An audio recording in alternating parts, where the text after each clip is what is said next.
Un téléspectateur nous appelle et nous demande de lui parler de la dématérialisation des archives. Chers téléspectateurs, vous n'avez pas tort d'avoir formulé une telle demande. Et merci d'avoir choisi Télé7, votre chaîne d'information et de formation. Retenez que l'information constitue un élément vital pour les entreprises et pour le pays. L'ensemble de connaissances engendre pléthore de documents physiques qui font des archives courantes, des archives intermédiaires et les archives historiques une ressource difficile à gérer, difficile à stocker et très souvent difficile à exploiter et à consulter. Ces archives sont souvent exposées à tout type de risques. Je cite l'incendie, l'inondation, la chaleur, l'humidité, la destruction par erreur et par les insectes rongeurs. À l'ère du numérique, la dématérialisation des archives peut offrir de nombreux avantages aussi bien stratégiques qu'organisationnels, en apportant à vos documents protection et sécurité tout en respectant un cadre juridique spécifique. La dématérialisation des archives est le fait de transformer en flux de documents papier ainsi que les traitements qui lui sont appliqués en flux et traitements numériques. Elle cherche à garantir électroniquement la valeur juridique des documents. Le professeur Denis Nzonkatu est votre invité.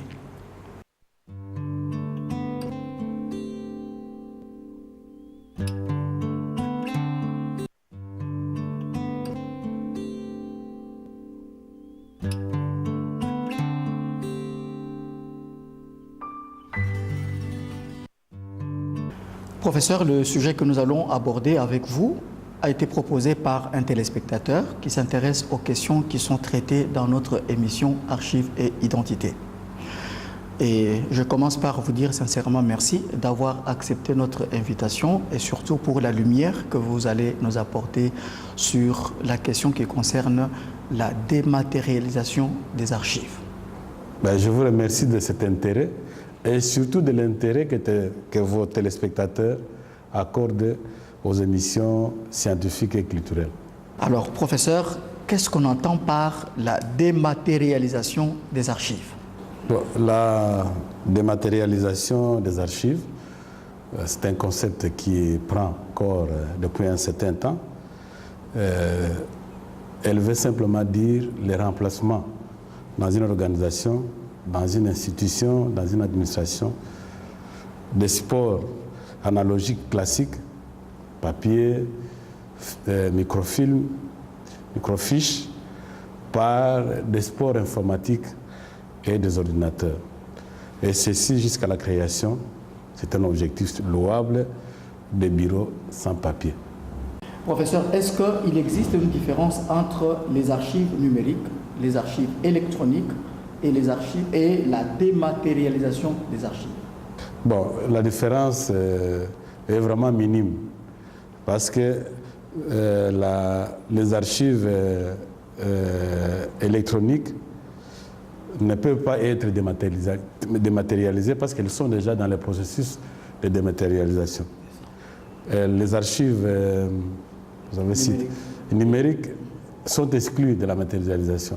Il n'y a que les archives qui sont sous forme classique, donc forme papier, microfilm, microfiche et tout ça, qui sont concernés par la matérialisation.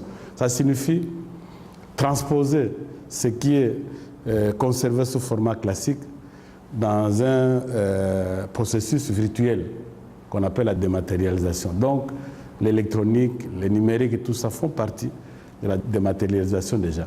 Selon la nature, quels sont les documents qui sont concernés par la dématérialisation? Je venais de le dire tantôt, ce sont des documents qui sont sous format traditionnel, donc sous format papier, microfilm, microfiche, qui sont principalement concernés par la dématérialisation. Est-ce que dans les secteurs publics comme dans le secteur privé, la conservation des documents électroniques est une obligation légale et une nécessité en termes de preuve? Alors, la problématique de conservation des archives en général et de leur conservation est obligatoire. Maintenant, la durée, le problème se pose en termes de durée, dépend de l'institution qui a produit les archives ou qui les a reçues. Donc, elle tient compte des lois du pays, parce qu'il y a toute une réglementation qui est mise en place concernant certains domaines. Par exemple, le domaine des archives humaines concernant les individus, le personnel, les archives financières, il y a toute une loi autour de cela. Donc, l'élaboration de ce que nous appelons les tableaux d'échéancier ou les tableaux, comment on appelle ça, de calendrier de conservation et tout ça, doivent tenir compte de tous ces environnements-là. Mais le plus important, c'est qu'au sein de chaque institution, qu'on se mette d'accord sur les durées. Je parle des durées parce qu'il y en a plusieurs, de chaque type de document. Donc, c'est légal que les documents doivent être conservés, quelle que soit la forme, le format, que ce soit sous format papier, que ce soit sous format électronique, la loi traite cela de la même manière. Bon, il est vrai que en électronique, les volumes occupés dans dans la mémoire, dans les serveurs, peut amener des ajustements et des applications selon le type de document qui est en face. Mais pour être plus bref, il est fait une obligation à chaque institution de garder les documents pendant une certaine durée, de les détruire de façon tout à fait consciencieuse et de les envoyer, les cas échéants, aux archives nationales pour servir de patrimoine culturel national. Donc, je ne saurais pas vous dire les détails de chaque document, parce qu'il faut être en face de chaque document pour savoir que tel document peut être conservé pendant 2 ans, pendant 10 ans, mais il y a des documents pour lesquels la loi du pays règle déjà les problèmes. Par exemple, les lois financières. Il faut garder ces documents-là pendant 10 ans. Vous pouvez, par exemple, les documents concernant les individus, vous ne pouvez pas les mettre à la disposition des gens avant 30 ans ou avant 50 ans après leur mort. Donc, vous voyez, c'est tout un chapitre qui peut même faire l'objet d'un débat ou d'une prochaine émission, si vous voulez. Le numérique, dans toutes ses déclinaisons, est désormais un fait. Avez-vous une idée sur le degré d'engagement dans ce que les autres appellent aujourd'hui la fin de la transition numérique? En fait, merci de la question. Avant de parler de la fin de la transition numérique, il vaut mieux brosser rapidement ce qu'on entend par la transition elle-même. On s'est rendu compte que la révolution technologique qu'a connue le monde a apporté un changement dans les chefs de toutes les institutions et même dans les chefs des individus que nous sommes. Et l'idéal par rapport aux acteurs de ce domaine, c'est que chacun de nous s'approprie les avantages des technologies de l'information qu'on appelle TIC. Donc, mais on a regardé qu'à travers le monde, le niveau d'engagement diffère d'une entreprise, d'un pays à l'autre. Donc, le fait de quitter les traditions d'hier et d'embrasser les technologies de l'information, nous sommes déjà dans une espèce de transition. Mais la fin de la transition, c'est un large chantier qui veut simplement dire qu'il faut arriver à combler les retards accumulés par les institutions, par les pays, par rapport à l'appropriation des technologies de l'information, de manière que demain, la gestion soit entièrement une gestion numérique ou une gestion électronique. Donc, vous voyez par exemple des pays comme la France, ils ont comme ça des échéances. 2020 pour eux, ils estiment qu'en 2020, toutes les administrations seront capables de travailler entièrement avec l'électronique. Donc voilà un peu ce qu'on entend par la fin de la transition. Donc la fin de la transition je ne peux pas la prédire de façon intégrale pour tous les pays.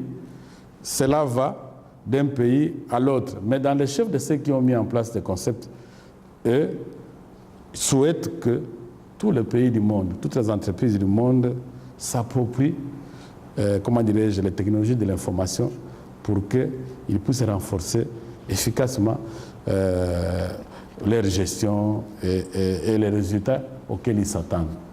Voilà un peu ce que je peux vous dire à ce stade sur ce concept qui est un concept novateur. Comment un document numérique peut garder sa valeur juridique? Grâce à deux éléments, ce qu'on appelle la conformité et l'authenticité.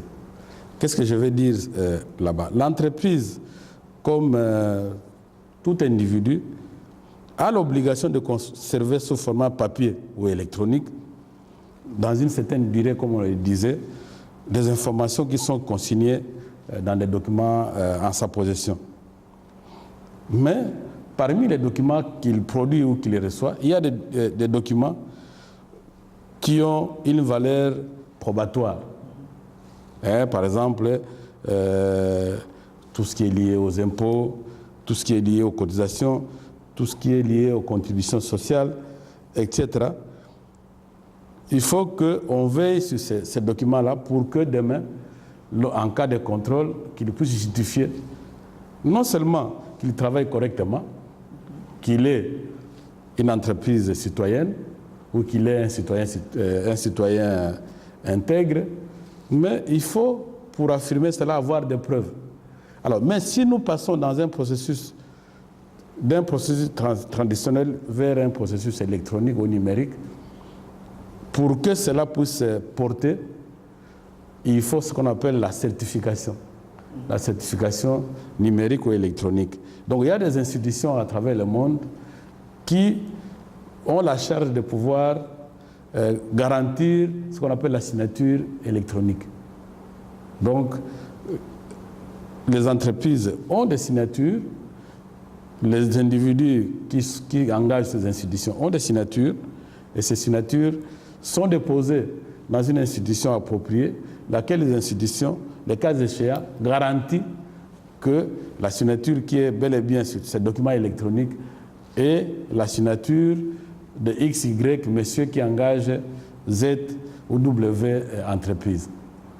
Donc il y a une certification à travers, surtout pour les documents à dimension probatoire, pour que l'on puisse prouver que réellement, parce que vous savez maintenant, il y a beaucoup d'altérations de documents. On peut prendre un document de gens qui sont malins, on injecte des informations et ces informations changent tout. Alors, mais si on n'a pas pris de précautions au départ, on peut se retrouver devant des problèmes. Donc,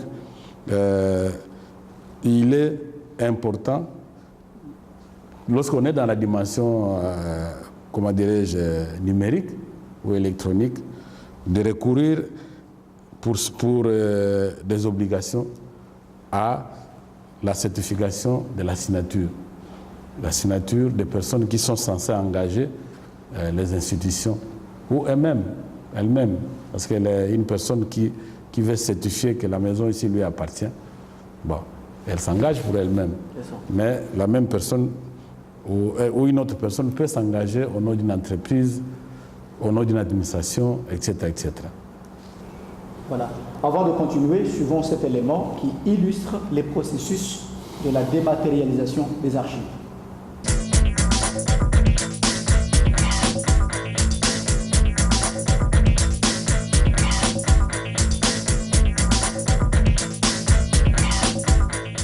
L'Artic, l'association réunionnaise des professionnels des technologies de l'information et de la communication, continue son voyage au sein du monde numérique.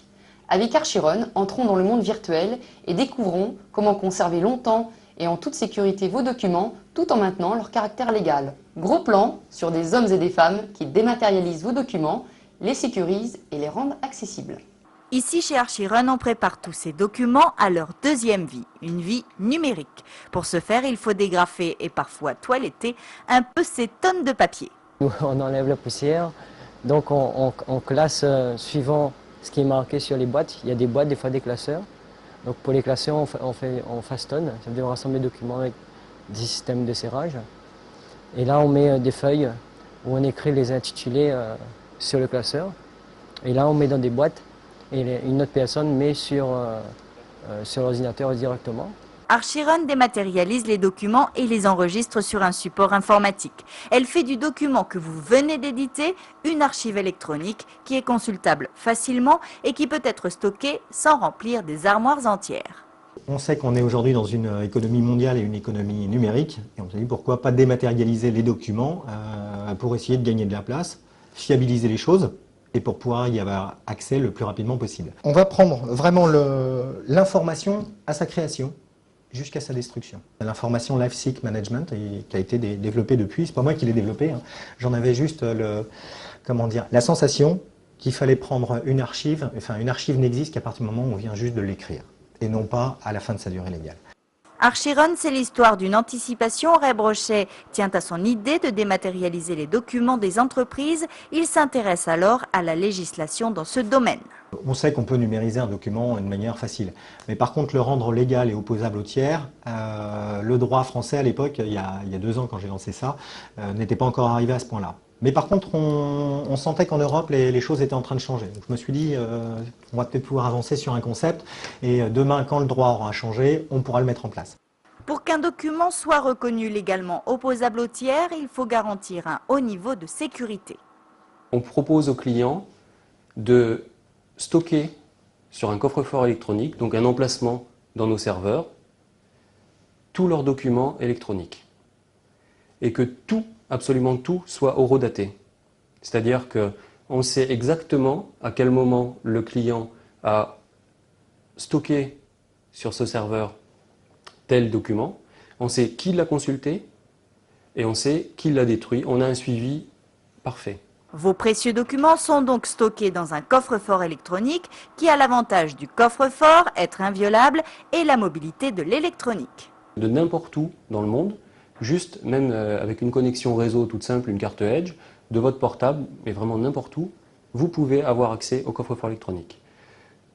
Par contre, comme on est quand même dans la sécurisation très très forte, la connexion et l'identification pour entrer dans votre coffre-fort, de la même manière que dans une banque classique, vous avez besoin d'une clé. Là, c'est une clé USB, toute petite, qui a une authentification niveau 3+, l'authentification la plus forte. Vous insérez votre petite clé USB, vous avez un mot de passe de protection et ensuite un mot de passe pour intervenir, pour aller dans le coffre-fort. À partir de ce moment-là, vous pouvez déposer tous les documents que vous souhaitez dans ce coffre-fort électronique. Parmi les premiers clients de la société, l'opérateur de téléphonie Orange et 7 administrateurs judiciaires. Ici, on limite dorénavant les éditions de documents et surtout leur stockage en confiant cette gestion à Archirun. Notre rôle, c'est de tenter de redresser les entreprises qui sont en difficulté. Et bien évidemment, nous avons des centaines de dossiers qui nous parviennent du tribunal mixte de commerce de Saint-Denis en priorité.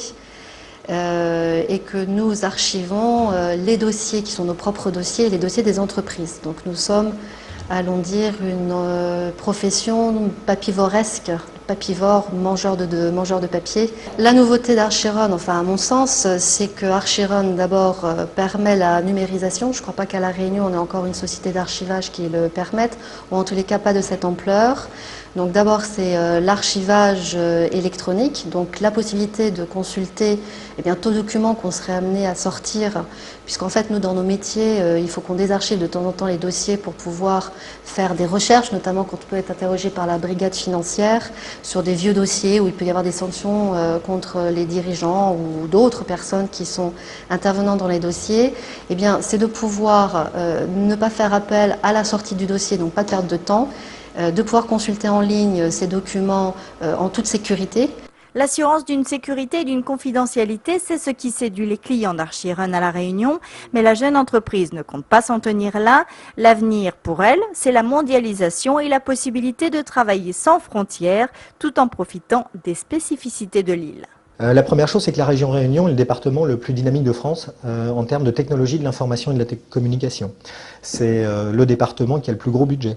C'est le département où on investit le plus. Nous, on a le privilège d'être au milieu de l'océan, d'être entre l'Europe et les marchés émergents qui se développent le plus, c'est toute l'Asie. Donc on va pouvoir, on est en train de prendre un virage numérique avec la mondialisation, on peut travailler partout dans le monde et c'est là où ça change toute la donne. On a une position qui est unique en Europe. Les archives de demain se consulteront donc en quelques clics de souris. Les étagères métalliques et autres armoires et boîtes archives seront devenues virtuelles. Professeur, quels sont les avantages de la dématérialisation des archives? Ces avantages sont nombreux et très énormes. On peut les citer à la va-vite. La réduction des coûts liés aux frais administratifs, les gains d'espace, les gains de temps. Vous vous imaginez, pour commenter cela, que des documents en format physique ou papier contenus dans un local comme celui-ci peuvent être gardés dans un petit espace de la mémoire d'un ordinateur. Donc c'est énorme, énorme. La conservation de la valeur juridique des documents numérisés, on en parlait tout à l'heure, l'implication dans le développement durable, etc. Donc, pour me résumer, la société a à gagner à pouvoir, surtout dès le départ, s'inscrire dans la création des documents électroniques. Ce qui prend beaucoup de temps et qui pose beaucoup de problèmes, c'est lorsqu'on doit dématérialiser des documents qui sont déjà et qui sont très nombreux sous format papier. Alors, il faut passer à la numérisation et ça demande beaucoup de moyens. Ça, c'est une difficulté. Donc, il faut s'approprier le processus électronique ou numérique dès le départ de la création des documents. Et en ce moment-là, on en gagne plus que lorsque on a tout un tas de documents qu'il faut malheureusement scanner ou numériser. En ce moment-là, ça prend beaucoup de temps et ça demande beaucoup de moyens.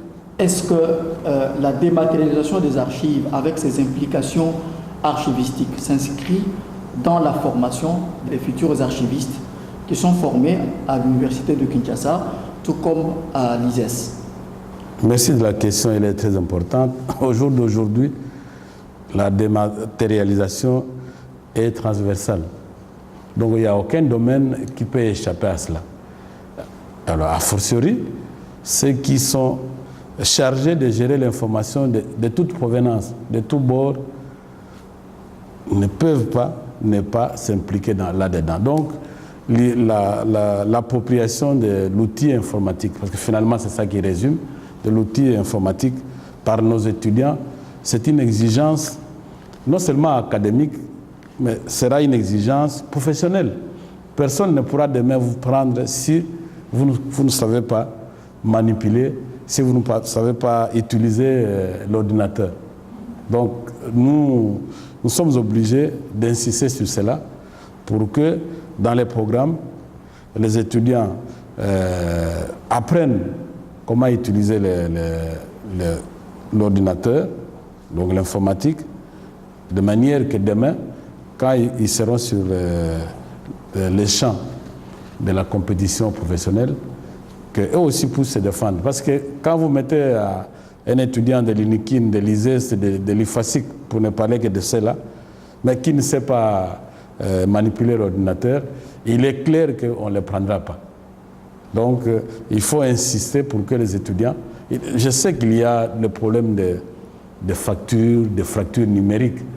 Donc, beaucoup de nos étudiants ne savent pas acquérir un laptop, ne savent pas. Mais moi, je les appelle à aller dans les institutions communautaires comme ici, pour que de temps en temps, ils puissent s'exercer afin d'être compétitifs sur le terrain demain.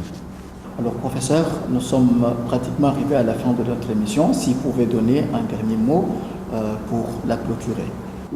Je voulais simplement appeler et remercier votre chaîne pour que des émissions à caractère scientifique, socio-culturel puissent se démultiplier. Et je suis heureux qu'il y ait des téléspectateurs qui demandent même qu'on organise des émissions sur tel ou tel thème. Ça signifie qu'il y a de l'intérêt dans cela et je ne peux que vous encourager. Le thème que nous venons d'aborder aujourd'hui, c'est un thème très, très capital. En fait, C'est un thème qui s'inscrit dans les grands champs des technologies de l'information, de la communication et toutes les activités qui se font à travers le monde. Alors, si nous voulons demain être compétitifs, on n'a pas abordé tous les aspects, mais si vous allez dans les domaines concernés par la dématérialisation, vous allez voir les courriels, l'économie, les banques, les universités. Tous les domaines sont concernés par la dématérialisation. Parce que la dématérialisation veut simplement dire, c'est transposer les informations du format classique vers un format de substitution, qu'on appelle ressources immatérielles. C'est simplement ça. Et cela a deux dimensions. Pour une entreprise, pour un individu qui a commencé à créer ces informations sous format électronique, il a la tâche facile. Mais pour une entreprise qui n'a jamais fait ça, il sera obligé chaque fois de produire des informations sous format papier et de les transformer sous format électronique. Donc c'est simplement ça. Et au jour d'aujourd'hui, toutes les entreprises qui ont compris cela sont compétitives. Pourquoi? Parce qu'ils gagnent beaucoup en temps, comme on l'a dit dans l'émission, ils gagnent beaucoup dans la compétition, ils gagnent beaucoup dans la surveillance. Parce que chaque entreprise, chaque université, chaque administration doit se dire que je suis dans la compétition avec les autres. Et la meilleure façon d'être dans la compétition avec les autres, c'est d'avoir les mêmes arguments. Mais si vous n'avez pas les mêmes arguments, vous allez être dépassé. Vous allez prétendre servir au public des choses qui seront déjà complètement dépassées. La meilleure façon d'être au même niveau que les autres, d'être compétitif, c'est de faire la veille dans notre domaine. Et la veille, on la fait justement en utilisant les outils numériques, les outils électroniques, bref, les outils informatiques. Donc moi, j'en appelle à notre pays. Je sais que le défi est énorme parce que quand on voit les conditions dans lesquelles nous vivons, quand on voit les revenus des gens, il est difficile de pouvoir, dans un proche avenir, dire qu'il y aura un ordinateur, par exemple, pour tout Congolais. Ce sera difficile. Mais il faut développer, à mon sens, les structures communautaires et sensibiliser la population pour que les gros d'entre elles puissent aller vers ces structures et puissent se désenclaver. Parce que si on ne va pas dans ces structures-là, on est enclavé. Et lorsqu'on est enclavé, on ne peut pas contribuer au développement de son pays. Donc, je termine par là en émettant le souhait que les institutions universitaires, ceux qui ont le pouvoir, puissent prendre à bras le corps ces problèmes de technologie de l'information et de la communication, de manière que notre pays puisse être, tant soit peu, au même niveau que les autres pays qui cherchent à émerger. Merci d'avoir choisi Télé 7, merci de nous avoir suivis. Restez branchés sur les programmes de Télé 7.